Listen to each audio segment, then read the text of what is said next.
आइए जानते हैं आज की कुछ अंतर्राष्ट्रीय खबरों को। पहले एक नजर आज की हेडलाइंस पर। पहलगाम में हुआ हमला तो पीएम मोदी ने सऊदी अरब का छोड़ दिया दौरा।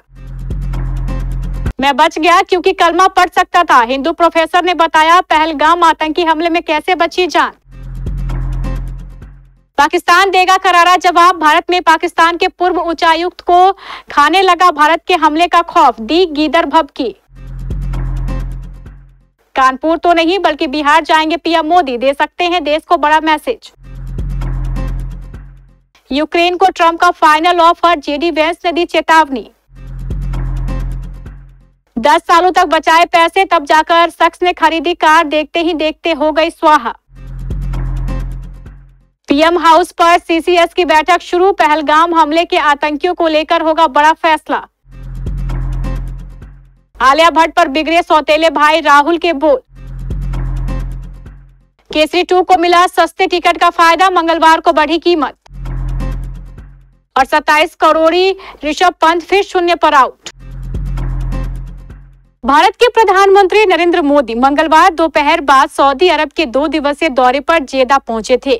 शाम होते होते ही जम्मू कश्मीर के पहलगाम में चरमपंथी हमले की खबर आई। सरकार की तरफ से शुरू में इस हमले में मारे जाने वालों की कोई संख्या नहीं बताई गई थी, लेकिन रात होते होते 26 लोगों की मौत की रिपोर्ट आने लगी। पीएम मोदी सऊदी अरब पहुंचने के बाद सोशल मीडिया प्लेटफॉर्म एक्स के जरिए हमले की निंदा कर चुके थे और जिम्मेदार लोगों को सजा देने की बात दोहराई थी।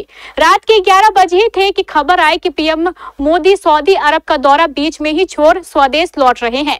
प्रधानमंत्री ने सऊदी अरब के आधिकारिक डिनर में शामिल होने के बजाय वापस आने का फैसला किया। सुबह होते ही पीएम मोदी दिल्ली आ गए। अगर पहलगाम हमला नहीं होता तो मोदी बुधवार यानी आज पूरे दिन सऊदी अरब में ही रहते और वहां जरूरी कामों को अंजाम देते, लेकिन इस हमले की गंभीरता को समझते हुए पीएम मोदी ने अपना सऊदी अरब का दौरा बीच में ही छोड़ दिया और स्वदेश लौट आए। यहां आकर वो महत्वपूर्ण बैठकें कर रहे हैं। पहलगाम में हुए आतंकी हमले में असम के एक प्रोफेसर बाल बाल बच गए। प्रोफेसर देबाशीष भट्टाचार्य असम यूनिवर्सिटी में बंगाली पढ़ाते हैं। उन्होंने एक न्यूज चैनल को बताया कि कैसे उन्होंने अपनी जान बचाई। यह कहानी हिम्मत और किस्मत की है। दरअसल पहलगाम के पास बैसरन में आतंकियों ने हमला किया। इस हमले में 26 पर्यटक समेत कुल 28 लोग मारे गए। प्रोफेसर भट्टाचार्य भी अपने परिवार के साथ वहीं थे। उन्होंने बताया कि जब उन्होंने कलमा पढ़ा तो उनकी जान बच गई। आतंकियों ने अंधाधुंध फायरिंग की। मरने वालों में यूएई और नेपाल के 2 विदेशी नागरिक भी शामिल है। हमले के बाद सुरक्षा बलों ने इलाके में तलाशी अभियान चलाया। लश्कर-ए-तैयबा के एक गुट रेजिडेंट फ्रंट ने इस हमले की जिम्मेदारी ली है। प्रोफेसर भट्टाचार्य ने बताया कि वे अपने परिवार के साथ एक पेड़ के नीचे सो रहे थे, तभी उन्होंने आसपास के लोगों को कलमा पढ़ते हुए सुना। उन्होंने कहा कि इस पर मैं भी बिना सोचे समझे कलमा पढ़ने लगा। उन्होंने आगे बताया कि तभी एक आतंकी आया जो कि फौजी कपड़े पहने हुए था। उसने मुझे कलमा पढ़ते हुए देखा तो छोड़ दिया। जम्मू कश्मीर के पहलगाम में बर्बर हमले के बाद पाकिस्तान खौफ में है। पाकिस्तान को एक बार फिर बालाकोट की तरह भारत की बड़ी कार्रवाई का डर सता रहा है। आतंकी हमले के कुछ ही घंटों बाद ही सोमवार शाम से पाकिस्तान के एयर स्पेस में पाकिस्तानी वायुसेना के विमानों की हलचल असामान्य रूप से बढ़ती हुई नजर आई है। फाइटर रेडार 24 वेबसाइट के आंकड़े इसकी गवाही देते हैं। रक्षा विशेषज्ञों के बीच भारत की संभावित जवाबी कार्रवाई को लेकर चर्चा शुरू हो गई है। इस बीच भारत में पाकिस्तान के उच्चायुक्त रहे अब्दुल बासित ने भारत को गीदर भभकी देकर डराने की कोशिश की है। पाकिस्तान के पूर्व राजनयिक ने सोशल मीडिया प्लेटफॉर्म एक्स पर एक पोस्ट में कहा, मुझे यकीन है कि पाकिस्तान के खिलाफ किसी भी भारतीय दुस्साहस को नाकाम करने के लिए इस्लामाबाद हर संभव कदम उठा रहा है। मुझे कोई संदेह नहीं है कि इस बार पाकिस्तान की प्रतिक्रिया बहुत कठोर होगी। जम्मू कश्मीर के पहलगाम में हुए आतंकी हमले के बाद से प्रधानमंत्री नरेंद्र मोदी सहित तमाम राजनेताओं ने अपने सारे कार्यक्रम रद्द कर दिए हैं। खुद पीएम मोदी सऊदी अरब के आधे दौरे से वापस लौट आए और कानपुर का दौरा कर दिया, लेकिन पीएम मोदी इन सब के बीच बिहार जाएंगे। प्रधानमंत्री मोदी बिहार की राजधानी पटना में आयोजित एक कार्यक्रम में जाएंगे। बिहार की धरती से प्रधानमंत्री मोदी देश को बड़ा संदेश दे सकते हैं। हालांकि इस कार्यक्रम में ना ही कोई स्वागत होगा और ना ही कोई सम्मान होगा। पीएमओ ने निर्देश जारी लेकर कहा है कि बता दें कि अपने पटना दौरे पर प्रधानमंत्री नरेंद्र मोदी सहरसा और मुंबई के लोकमान्य तिलक टर्मिनल के बीच एक नई अमृत भारत एक्सप्रेस को हरी झंडी दिखाएंगे। यह ट्रेन प्रवासी मजदूरों, छात्रों और दूसरे कामकाजी पेशेवरों को सुविधा मुहैया कराएगी जो आजीविका के लिए मुंबई जाते हैं। राज्य के अंदर सुगम यात्रा को सुविधाजनक बनाने के लिए 3 अन्य यात्री ट्रेनों का भी उद्घाटन किया जाएगा। इसमें पीपरा सहरसा पैसेंजर, बिथना समस्तीपुर पैसेंजर और अलौली सहरसा पैसेंजर शामिल है। अमेरिकी राष्ट्रपति डोनाल्ड ट्रंप ने रूस यूक्रेन युद्ध समाप्त करने के लिए यूक्रेन को अपना अंतिम प्रस्ताव दिया है। इस ऑफर में कहा गया है कि अमेरिका क्रीमिया को रूसी क्षेत्र मानने के लिए तैयार है और वो लुहांस्क, दोनेत्स्क के साथ साथ जापोरिजिया और खेरसोंग पर भी रूसी कंट्रोल को अनौपचारिक रूप से ही सही लेकिन मानने के लिए तैयार है। भारत दौरे पर आए अमेरिका के उपराष्ट्रपति JD वेंस ने इस ऑफर के संबंध में रूस और यूक्रेन को चेतावनी भी दी कि वो या तो यह ऑफर स्वीकार करे या फिर अमेरिका इस शांति समझौता वार्ता से ही बाहर हो जाएगा। ब्रिटेन की राजधानी लंदन में बुधवार को यूक्रेन मुद्दे पर एक बैठक चल रही थी जिसमें ट्रंप के फाइनल ऑफर को यूक्रेन के समक्ष पेश किया गया। हालांकि यूक्रेन के राष्ट्रपति वोलोदिमीर जेलेंस्की ने पहले ही कह दिया है कि वो यूक्रेन में रूस के कब्जाए इलाकों को मान्यता देने वाले किसी भी ऑफर को स्वीकार नहीं करेंगे। आपने वो डायलॉग तो सुना ही होगा, अगर किसी चीज को शिद्दत से चाहो तो पूरी कायनात तुम्हें उससे मिलाने की कोशिश में लग जाती है।